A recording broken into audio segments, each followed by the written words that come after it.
Welcome to Drama Means. We're going to talk about Why Didn't I Tell You a Million Times, a 2023 Japanese drama. Today, drama means not leaving any words unsaid. Drama means life after love. And drama means ghosts. When Soma Yui's boyfriend Torino Naoki goes missing, Detective Uozomu Yuzuru finds him almost immediately. The problem is that the Naoki he runs into on the streets is a ghost, and Naoki's body is nowhere to be found. So together, Uozomu, Yui, and Naoki must try to piece together a mystery born in the past that will unravel everything in the present. So I went into watching this drama thinking it was a good old rom-com. Just a straight up, romantic comedy. I really didn't know what to expect because I tried watching the trailer and it was so, the trailer didn't give away anything. It was just literally, a conversation here and there. It was so short, it didn't show anything. And I was like, God, this is, the worst trailer ever because you got nothing from it. Because from the title, it feels like it's going to be something very sad. Yeah. There's such regret in the title. And I totally get it, and it fits really well with the drama, but, I just thought it was, what I thought it was that one was originally a couple, and then something happens, and they break up, and then another guy comes, and then I thought it was going to be a love triangle thing. The two guys were going to fight over the one girl, and so that was what I was expecting. They didn't even get into the ghost thing in the trailer? There was nothing about the ghost thing. That's why when we watched it, I was so surprised. That's so crazy, because the beginning of the show, it doesn't really give that away either. Yeah. The whole, him being a ghost kind of comes out of nowhere, and you're like, oh, her and her boyfriend got in a fight, and he ran off, and now... She ran off. Well, she ran out, but then he's missing. And so she's like, oh, I had this fight with my boyfriend. And then, that's what it appears to the audience as in that first scene. Is oh, she had a fight with her boyfriend because he forgot her birthday and he slept through her birthday and he's a big jerk. And they get into a fight and he doesn't really run after her fast enough. And now it's going to be he's missing. And I was like, okay, that's a little dark for a romantic comedy. She's going to the police station to file a police report. It was totally different from what I expected, but I actually liked the concept more. That moment when Uozumi runs into Naoki and you realize that he's a ghost, I'm like, whoa, wait a second. And then I was like, oh my gosh, I bet at the end of first episode he wasn't, I said he wasn't really there, but he was there. It's just that Yui never saw him. Which in the way they ended that first episode, he runs after her and then she turns around. Yeah, and there's a whole beat about how they can look at each other and they know each other so well they don't have to say the thing. They kind of know what each other is thinking just by saying nothing, just by a look. Yeah. And they don't say anything in that scene, and so upon first watch you're like, oh, they both have their pride. They're both not going to apologize, but they both think it's okay. They're going to be fine. And then all of a sudden he's missing and she's looking for him. And then you realize, and you picked it out right away, which was, wait, he ran after her. He was already a ghost when he ran after her. And she turned around and she was looking at thin air. And he was looking at her, but that's why they didn't talk. Yeah. So that was a really good moment, and I think they really hid that well.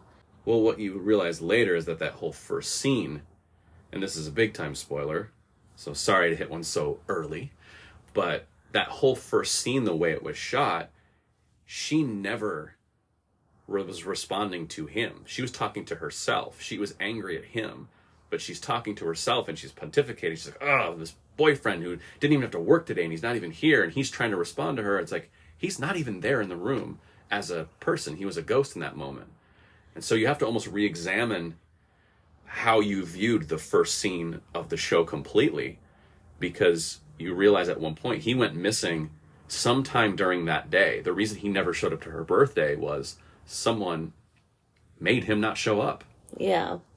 So it was very interesting the way they did it, and really like captured my attention. Like at first I thought it was gonna be like, oh, it's gonna drag on because it's all about emotions and, you know, it's like love triangle and just lots of fighting, but romance. And then you realize it's not that at all. I really like how the beginning had everything was kind of a double meaning, where you could look at it upon first viewing. And this to me is really good writing and directing, when you can look at the beginning one way. And so when you watch the beginning of this, they get into this fight, she runs out, he runs after her and passes the creepy guy on the stairs or on the street outside the apartment. And then you realize he's missing. And you're like, oh, that creepy guy. Remember the creepy guy? The creepy guy. Oh! And then you see him a couple more times. And then they hit with another reveal and go, actually, you need to go back and watch that first scene again, because now that you know, creepy guy, also a ghost. Creepy guy's going to be your ghostly pal now.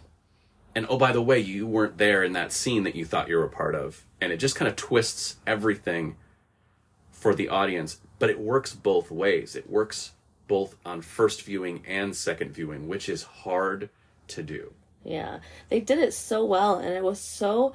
Actually, it was captivating, and I was so interested, and they just, like, grabbed my attention, and I'm like, okay, I'm ready. Like, I am in it now. Like, we are going to watch the rest of the drama in one sitting. Yeah, pretty much. Yeah. And I thought it was very interesting that, like, you know, once you find out that he's the ghost, you're like, oh yeah, the three of them are gonna get together and they're gonna like solve this mystery. They're gonna find the killer. And it just kind of was, it was interesting. And I really liked, you know, like the trio, the team up. And it's like, and they work so well together. And then the chemistry with the three of them together is so great.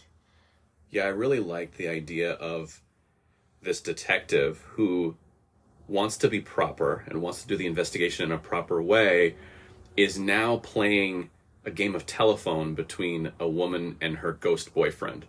And there's many times where it gets weirdly intimate between them, where the detective is like, I feel weird being here. Like, there's a great moment where he basically says something as the ghost, or he says something for the ghost, and he literally puts his hood up over his head and crowd be like, I don't want to be here right now.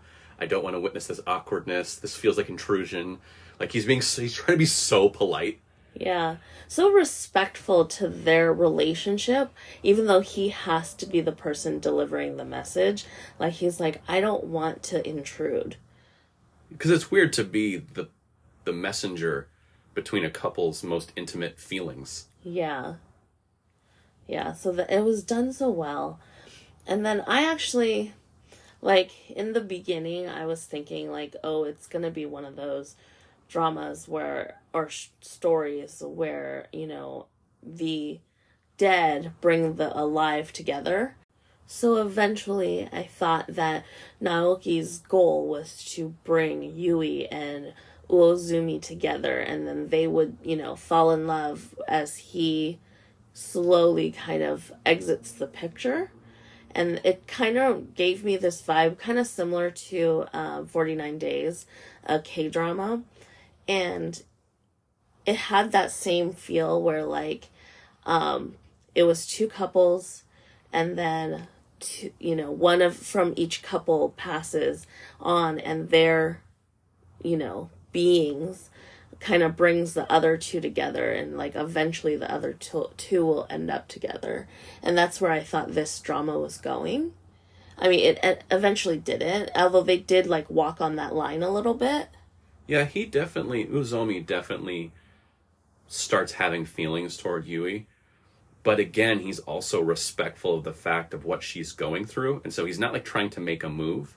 It's almost more of a way to kind of get at Naoki's character. Like, he's just like, wait, you like her? And then he gets to show his jealousy a little bit. That's kind of how they used it. Yeah. And I think that's more accurate in the timeline of this show. Yes. Because I don't think she's ready for romance. Like, her boyfriend's body is still laying in the woods. Yeah. And they don't know where he is. And then his ghost is there. She can't let go of him, and the show becomes more about her letting go of him rather than finding a new love, and I really appreciate that. Yeah, I definitely like where it went rather than, where I thought it was going. I don't buy Ghost Matchmaker. I'm telling you right now, if I was a ghost, I wouldn't be hoping everybody that was alive was all happy without me. I'd be haunting people. I'd be trying to remind them, you're going to be miserable without me. I'm not setting you up on a date. Get out of here. Well, the thing was, I don't really know. Like, yeah, you can kind of think that Uozumi had feelings for Yui, but I almost, because he says it often, where he's like, I love you guys. You guys are the best. Meaning, like, he envies their love for each other and their relationship, and that's why he's so invested. Invested is the right word. Yeah. But I do think he was starting to feel her charm, and he was starting to feel like her loss. And so when you spend time with someone like that in that intimate setting, whether or not it was a love that would last 1,000 lifetimes, or he just had a little rumbly in his tummy, like there was something between them. Yeah. And I think that's natural, but also not acting on it was totally logical and made complete sense. And I'm glad it didn't take over the show. Yeah. I'm glad it was an element of it because it felt real, but at the same time, it didn't have to be the show, episode in and episode out.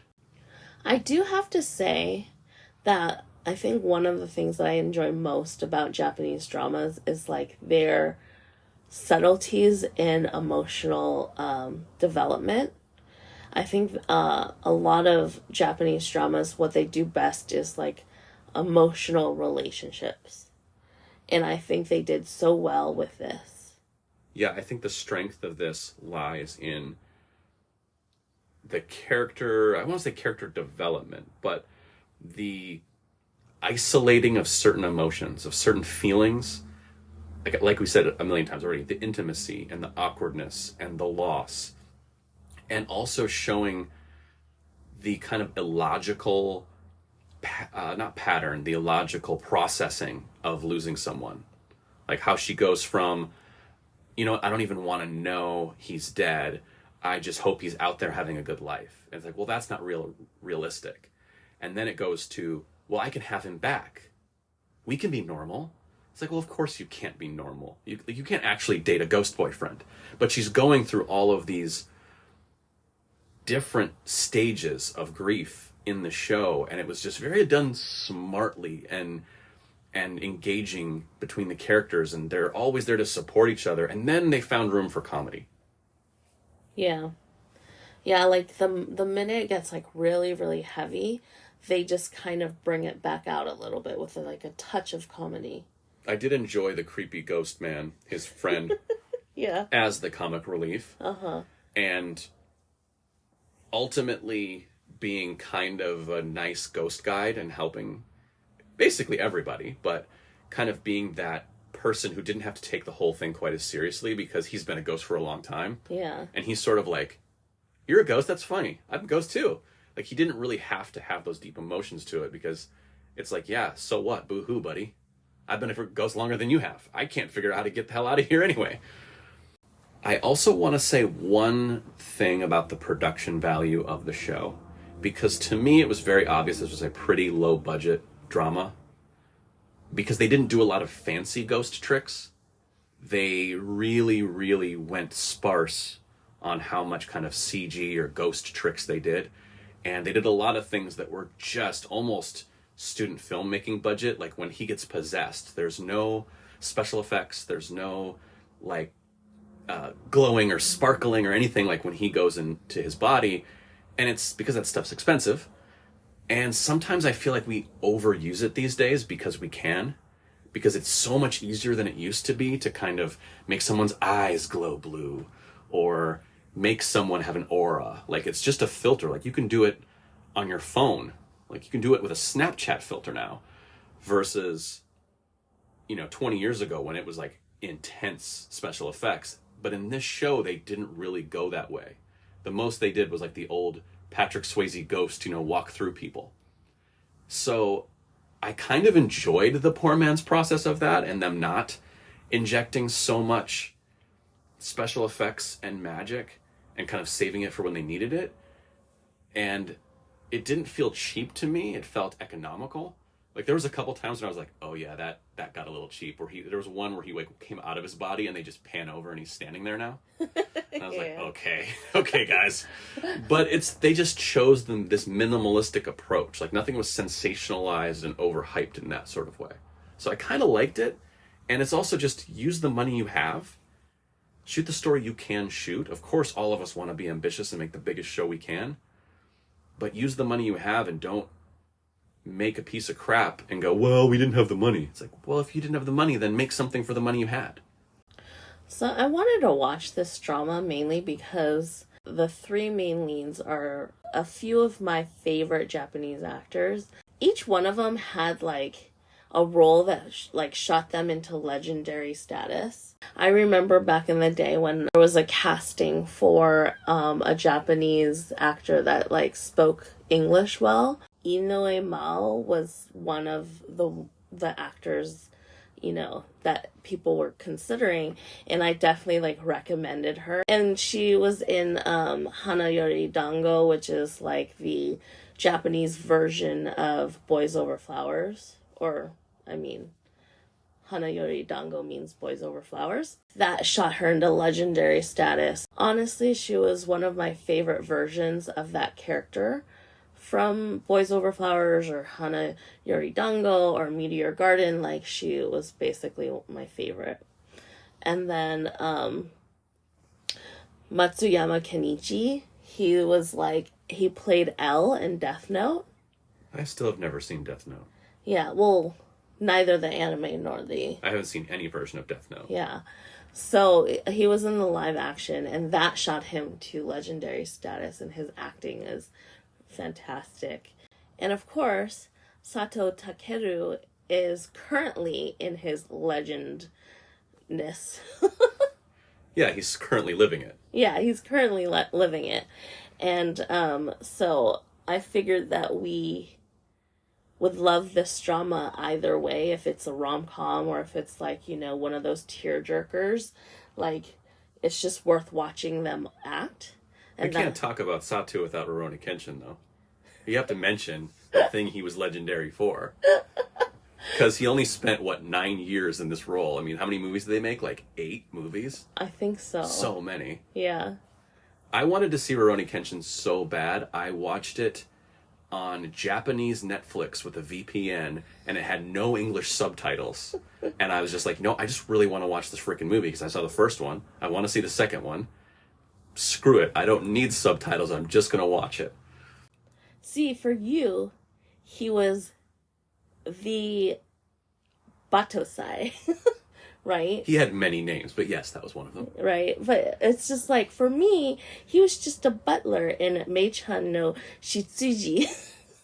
No, I'm pretty sure he was better in Rurouni Kenshin than as a butler. But like, I mean, that was the first thing I ever saw him in.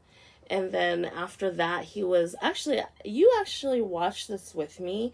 I don't know if you remember it at all, but he was in Bitter Blood. I don't remember that one. It was like a father-son cop Japanese drama. And then, like, he's kind of the new cop, and then he starts working with his dad, who's like kind of like the old, like, you know, veteran cop. We watched it, you know, back in the day when it was airing, like back in 2014. No, I don't remember that one at all. I have no doubt I watched it. Now, the reason I go back to Rurouni Kenshin so much is because this guy dedicated himself to this series of movies. They did a bunch of movies. He played this character for a very long time. And it is one of those legendary, over-the-top samurai action. I mean, you know, he's the scarred swordsman that his sword is turned backwards because he only ever would turn a sharp blade to himself because of his redemption story. And it's very melodramatic, and it's very exciting, and it's very big. But the amount of martial arts this guy did for that role that looked phenomenal, you have to take your hat off to any actor who's willing to put themselves through all that. So I was really excited to see him in a very, very different role in this, where it's not fighting, and he's not a badass, and he really has to act, and it's not just relying on the action. Because to me, if you're an actor that can prepare yourself for that kind of stuff, the stuff he was doing in an epic sword fight battle, I love to see how you prepare yourself for something a little different. And it is a similar process. You have to learn your character. You have to learn who you're playing and what it is. And he's a chef in this, so he has to learn how to cook. And if you notice in the show, he's so smooth in the kitchen versus the detective who can't find his way into the kitchen. Like, it's terrible. And it's such a different vibe. And it's because the actors prepare. So you gotta love that. Yeah. So, also, who I did not realize was in this drama at all until she showed up on screen, and I was like, oh, I didn't know she was in this. But Shim In-kyung, she was in Miss Granny. The first thing I really noticed her in was Sunny, which was really her breakout role. Before that, she was played a lot of like child actors. But she also shot herself to like sudden stardom with her role in Sunny, and so I was very surprised to see her in this. I did not know she was like pursuing acting in Japan. Because she's Korean. She's mostly known for Korean dramas. Yeah. And you definitely watched Miss Granny with me as well. Yeah, I remember her vaguely. Like, I don't remember that movie. It's a movie or is it a show? It's a movie. It was a movie. I remember it vaguely. I did not recognize her when she came onto the screen, but I do remember watching that. Now, I will say her story is the weakest part of the whole thing, and I think pretty unnecessary. It's one of those roles where it's starting to be one of my new pet peeves, is when they cast really, really good actors. And this goes for any drama, kind of foreign or domestic, where they cast these really big actors in these nothing roles that wouldn't even be in the story unless they were played by this actor. Because this character is just, it's kind of dumb. It was really like not, like it could have been anyone. Literally, she could have met any person and just became friends with a rando. Like, it didn't have to be first thing, someone famous that like people know. Second thing, it didn't have to have like that same type of story and it was so like, I wish they just took it out where her husband looked like Uozumi. Like, I wish that wasn't a thing at all. Oh, that's a huge pet peeve. But even before we get into like all the gripes specifically, I have a question for you. Like, when I'm watching something, especially when it's like a murder mystery, and it's kind of a who done it, who killed it, and then a big actor shows up in a seemingly small role, I think as an audience member, we're all trained to go, that's the bad guy, because why would this big actor be taking this nothing role of woman crossing the street? Yeah. Or just the doctor who recognizes him or something. So it immediately almost gave me the wrong idea. Yeah. In not a good way. And it's just, especially because just the type of show it is, like, you're always looking for the who, who's around the next corner. And all of a sudden, like, Brad Pitt pops out and you're like, oh, well, I don't think Brad Pitt's going to be a day player in this. He's probably going to be a pretty big deal in this show. Yeah. And if you watch really carefully, like American dramas, that's one of the really hard things about 1 hour dramas, is especially ones that shoot in New York and they use the New York pool of actors. As soon as that recognizable person pops up on the Law and Order, you're like, well, that's the bad guy. Because they need to hire the good actor to play the bad guy. And all of these dumb actors along the way, not dumb actors, they're inexperienced, they haven't been recognized yet, but you know what I mean, like, they're nobodies. That's not going to be the bad guy. The bad guy has to be the recognizable actor. And as an audience member, it just gives it away.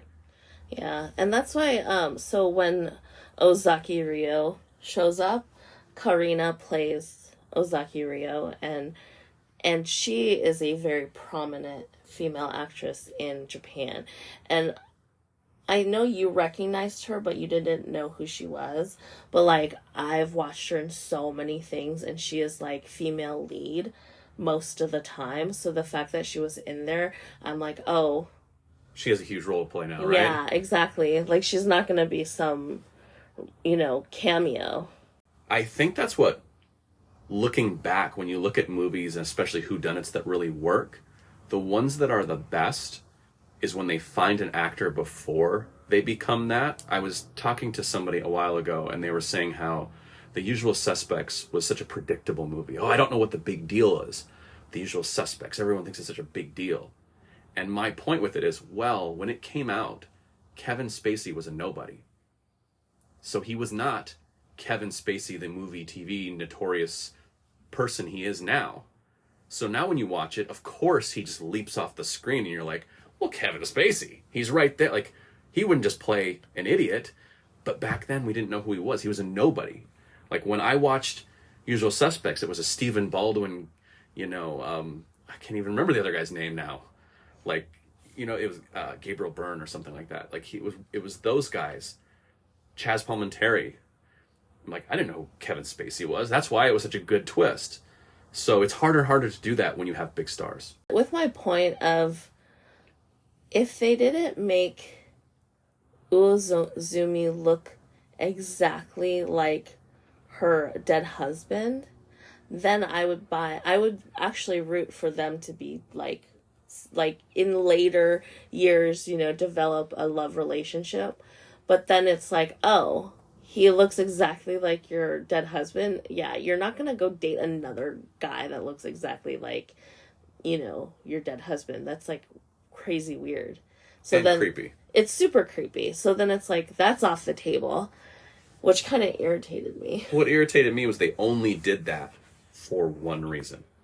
The only reason they had him look like her husband is so he could pretend to be her husband's ghost later on in the show while she was drunk, so that she could just magically say the things that were on her mind. Like, that is the only reason that he looks like her husband, because they need to do that scene. And that's bad writing. For everyone out there who wants to be a writer, if you have a concept and you're like, oh my gosh, this really big coincidence has to happen in order for me to have this one scene I want, it's not worth it. Throw that idea away. It's a shit idea. Yep. So, if it were me, I would just totally scrap that whole character. I couldn't agree more. I didn't want to watch any of that. So obviously there were some strong points, and when I think back about this drama, I do tend to remember the good parts more than I remember the bad parts, but there were some bad parts.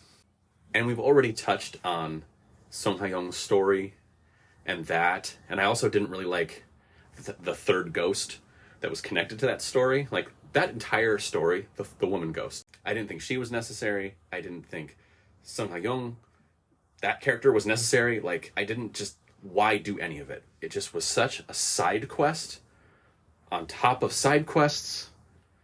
I didn't care. But maybe the biggest miss in the whole show was treating us like we're idiots and giving away the big bad killer so early and so obvious that it made the characters start feeling dumb, that they weren't figuring it out.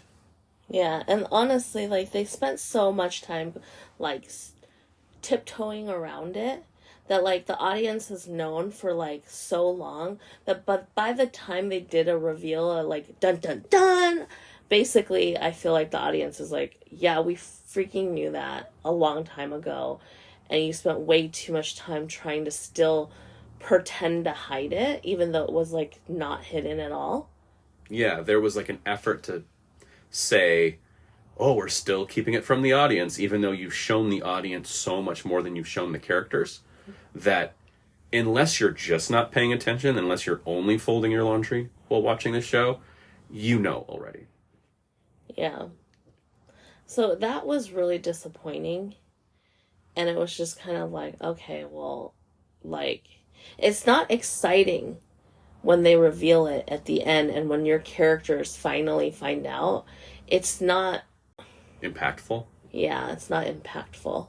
I think this is a lesson in drama too, because it's a thing we talk about in the writer's room all the time, is not letting the audience get too far ahead of the characters. There are certain stories that are structured that way, where you can let your audience kind of know things and it's fun to keep them away from the characters because you're building up a tension. The idea being the killer's in the bathroom and now the girl is in the apartment and the question is like, oh, when is she going to go into the bathroom? And you're like, don't go to the bathroom. Like, that's an example of when giving the audience a piece of information that you're not giving the character is useful because you're building tension. But when you're trying to ask the characters to solve something and then you give the answer to the audience and we're so far ahead of them, it's just bad technique, it's bad structure. And it's one of those things you sit in a writer's room and someone pitches, you go, no, no, no, no.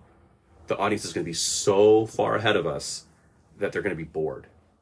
Yeah. And then you don't have those impactful moments. You don't get that emotion, feeling it with the character because you've already felt that emotion as an audience member. You felt it 4 episodes ago. So it means nothing now. In developing the relationship and the characters in terms of your leads, it was good. But when they had to figure out who was going to be the villain and the murderer that was like close to them and all that stuff, it was so generic and so just like thrown together. It was really lazy and weak. Yeah, weak is the perfect word. It does feel like what you said before of Japanese dramas do emotions and character subtlety so well. And the few Japanese dramas I've seen lately do plotting and specifically police work so badly. Yeah. I realized that a long time ago when I watched these either procedurals or like just kind of like detective or mystery or even like con man type things. It's so like cartoony, you know, that, and it's just like they don't put a whole lot of effort into figuring out what like actual detectives do, and they just like throw stuff together like everything's in fantasy world and nothing is like of real substance. It does feel like most of the leads in this cop case came from someone called in a lead, boss, or someone here made a report. Like the cops did nothing but just alert the public that there was a killer. It kind of felt like all the cops really did. Yeah. So it was really, really, like, that part was so not fun to watch. And then that like the lady that was doing the whole behind the whole thing and like grooming these children, like her character was so like one note and so generic. And like literally that character is seen in like most other like case, like murder mystery, solving a case type drama. That character is always in it because it's just so one note. It's like that generic character that you pick out of a basket and throw it in. You threw a dart at the board. Yeah. All right, drug dealer, old lady creep, like child smuggler. We'll take these 3 darts and put them into a character, and now that's who they are. Yeah. So that part, like, I have a really hard time watching this. You know what's weird is that where this really falls apart, and this is strange to say, she wasn't actually evil enough. Because it was such generic evil, it almost wasn't recognizable to real world evil. Like, when you say cartoon, that's what made me think about it. It's like, oh, it's a cartoon character of a drug dealer. Yeah. It's like, hey, kids, I got a van. And you're like, well, that's not real. This is stupid. Yeah. No, but, like, at one point, I forgot who says it to her, was like, oh, you're using these girls and stuff, and why didn't you, they're like underage, why didn't you send them home to their parents or whatever? And she goes, how dare you say this? We have to feed them first, and we have to like give them nice clothes or whatever, right? Like, but it was so like, I don't know if it's like the actor that was like not very good, but like I would have felt it more if she truly believed that she was like helping these kids. You know what I mean? Like in her own like delusional way, like she's a little like over the top, but like, with like these crazy ideals that are so strong that she'll like do anything to like reach these ideals. Like I would have appreciated that character more because at least she like believes in something and not just, Well, she wasn't the hero of her own story because she's a caricature. And that's something we say all the time is villains, or at least good villains, in shows, movies, comic books, TV, are always the hero in their own story. When you ask them what they are doing and why they did it, they always have justification, because human beings can justify anything to ourselves. And that's the great thing about really good villains is you can do the most heinous things and still justify it to yourself by saying, well, other people are doing it, or I was giving them a better life for 10 years and then they died. Like, you can justify anything as a villain. But because she was so generic, it didn't feel very evil or very bad or very real. And I think that was the same with the Ikezawa, the actual murderer of Naoki. Basically, I thought he was so generic too, because she kept asking him why. And his main real reason was, you don't understand, you're too naive. And I'm like he didn't have a true reason to kill anybody. No, he was kind of covering for himself, really, but it was so, again, they waved their hands at it, if I want to use that term. Like, they just kind of went, trust us, they're bad. Yeah. That was kind of it, which isn't good enough. Again, I think this is a big tip. Anyone who wants to be a writer or storyteller, the best way to write villains is try to think of them as heroes, but they're doing horrible shit instead of good shit.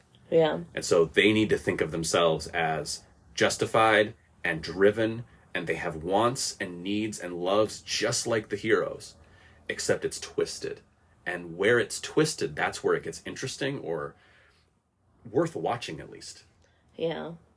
Because even in that guy's full confession scene, like, oh my God, I think I tuned it out. I was like, it made no. It made no sense. Like, everything he said, like, that whole conversation, it didn't make sense at all, because they couldn't figure out a real reason why he would be the one that killed Naoki.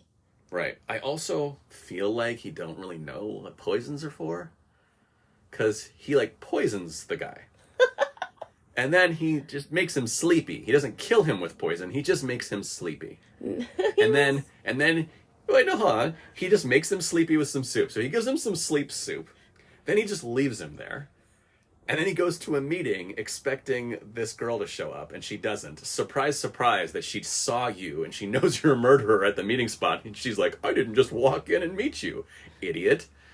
So the whole reason he poisoned him was moot, because he was trying to stop him from meeting the girl.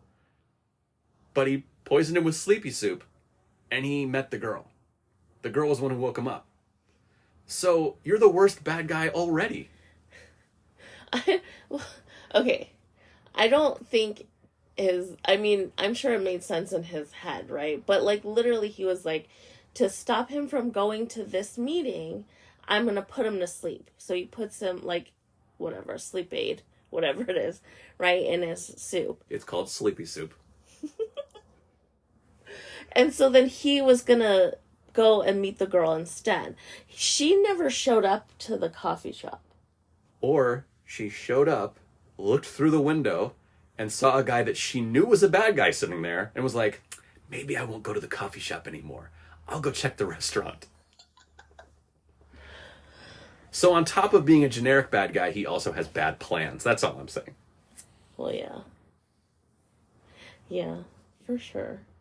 And also, it was so weird that he had to have the girl follow him up to the house, because, like, there was also nobody at that restaurant. He could have killed her at the restaurant, too. Like, it wasn't like... Yeah, he's full of bad ideas. It was bad writing. Yeah, I was really hoping that they were going to do a twist on a twist. You know, you're watching something and you're going, well, that's so obvious and so dumb. I hope they don't do that. And then they just kind of walked into the trap. Yeah. The beginning was very intriguing, and then by, I don't know what episode it was, but by, the last half of it, it was disappointing, and I was, like, ready for it to end. I think by the beginning of episode 7, I was starting to feel the fatigue.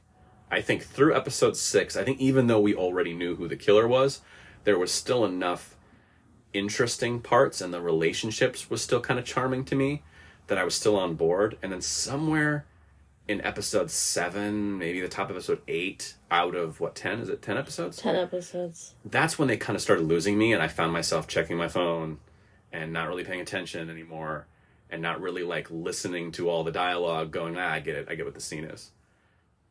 And then I think I turned to you at one point when at the end of episode 9, I was like, how are they doing an entire episode? Like, how are they doing more of this after episode 9? Because it is done. It is over. Yeah. So I also didn't realize, I thought we were already watching episode 10 and it was like the end. And then I was like, and then when episode 10 started, I was like, well, what are we going to talk about in this episode? Well, they also didn't know because it was just a tour of goodbyes. Yeah. That was just Naoki walking around putting a bow on all of his stories. Yeah. It was really not necessary. Like, it definitely could have ended at episode 9. It was so weird. And then, like, as you said, like, when I was like, wait, so they never told the brother that Naoki died. And then you're like, yeah, except for it was all over the freaking news that Naoki was murdered. There was so many scenes of the news talking about this case. Like, the brother doesn't know his brother was murdered. Like, no reporter showed up and be like, hey, your brother's been murdered. Yeah, that part. It was also so weird. Also, shit parents of the frickin' decade, these people. I know. Like, drive their oldest son out of the house by abuse and making him be a blood marrow mule. Blood marrow mule. Say that 3 times fast. To his younger brother. And then the younger brother ends up hating them, that he also is estranged. And then they're like, let's just not tell him that his older brother got murdered. Like, who are these people? They should have been the villains. At least they had a freaking plan. I know. They were, like, actually the number 1 villains. I was like, God, these parents can't get any freaking worse. Yeah. And then they show up and do something else. You know what I found the most insulting part of the whole thing? And this has to do with kind of betraying the premise of your show. They make a really big deal about how Naoki can't possess Ozumi 3 times or else Ozumi could die. Yeah. They immediately unwind that tension by giving him cat hair. Which is ridiculous, because he's a ghost. Why would he still be allergic to cat? Well, because the ghost lady said so. But either way, they unwind the tension, which was like, what? So then Naoki does get his goodbye with Yui in a tearful possession, I'm so sorry I have to leave, which they completely undo the next episode when he just shows up and everyone can see him. Yeah. And now he just found out how to have more time on Earth now that they've solved his murder. And again, Magic Sister, that's how they just kind of like wave their hands. Ah, yeah, Magic Sister said that he could have more time. But why do that scene where he takes possession of him? Because there's no more stakes. It's not going to kill our detective hero. So there's no stakes there. Also, episode 10 is all a tearful goodbye, including the last scene where they sit on the log and he says goodbye to her again. What was the point? Like, you completely took the charm and the sadness out of this show and then just let it all out of the balloon really slowly and then filled the balloon back up a little bit and then let it out. It was so painful to watch. Yeah. In not a good way. So, here's the thing. The title is, Why Didn't I Tell You a Million Times, right? Which is like, I got it, and they touched upon it a little bit, right? Where he's like, he keeps saying certain things, and then Uozumi, like, is like, should I say that, you know? And then he's like, you don't have to tell her. But it's like, the lesson is, I didn't tell you I loved you enough when I was alive, right? I just wanted more of that. I wanted more, like, to hang a little bit more of a light on it, to really, like, get those emotions, you know? And they just kind of, like, dismissed it. But I think part of that is because they don't give him the moment to say the thing he hasn't said. They give him many, many moments to say the things he hasn't said. And it just slowly amounts to nothing. Yeah. And the show needed to build up. This is how I would have done it. It's very, very simple. Is you set up the situation that if he possesses Homeboy one more time, Homeboy will die. And Homeboy knows this. Detective knows this. And it looks like he's going to disappear because they've solved his murder. And he says, do it anyway. And the ghost says, I can't do that to you. I'm already dead. I'm going to sacrifice my moment to say goodbye. Again, this is only if you're doing this, I can come back to life anyway. Because then he gets this second chance to actually come back and say goodbye. But they wanted their cake, and they wanted their cake again, and then they also wanted to eat it too.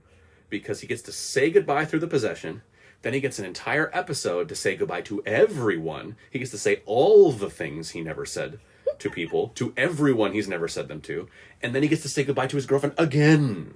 Yeah. That's why it didn't feel like anything. Yeah. They needed to pick that moment. Like, make me miss the moment where it's like, I really want to tell her goodbye, but I'm not going to kill you, Detective Man, because I'm a good guy. And he disappears, and it's a sad ending to episode 9, because he doesn't get to say goodbye, and she's bawling because she's not going to get to hear him say goodbye, and it's just through Uozumi, and he has to say goodbye for him, and it's tragic. Now he can come back and get that second chance because he was selfless, or just give me a reason why he gets that second chance. And then he gets that last scene at the very end of the episode where he says goodbye. Now you have me a little more. I still don't love it. I still don't like the ghost rules. But at least you led me to this title all the way to the last moment of the show, which this did not. So, needless to say, my rating's not that high. My rating is stepping out for fresh air. I definitely needed some space. It was towards the end, it was getting a little rocky. I definitely didn't enjoy it as much as I did at the beginning. I think this is one of the rare times I will rate something slightly higher than you, which is weird. And I only think this for me is Onboard Karaoke because I enjoyed the beginning so much.